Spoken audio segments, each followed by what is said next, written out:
بالاستغفار والصدقه طبعا والصلاه على الرسول عليه السلام. لكن انا اذكر تماما وهي بنت وهي بتقول القصه دي، الله عز وجل يا بنتي. وطبعا الصلاه على الرسول عليه السلام، الصلاه على الرسول قضاء الحوائج على طول على طول.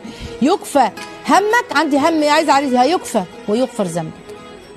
اقول لك كمان حاجه جميله تعمليها عشان ربنا يقضي حاجتك، اقضي حوائج الناس. شوفي حد محتاج حاجه ساعديه. كمان حاجه جميله، اتقي الله في حياتك. من يتق الله يجعل له ايه؟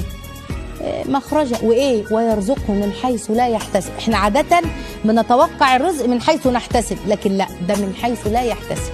ومن يتق الله يجعل له من امره يسرا. واسمعي بقى الايه الجميله اللي اختم لك بيها دي، ايه؟ ولا سوف يعطيك ربك فترضى. فاكرين قصه البنوته اللي انتشرت على الفيس وكانت بتقول ان يعني جالها كان سنها متاخر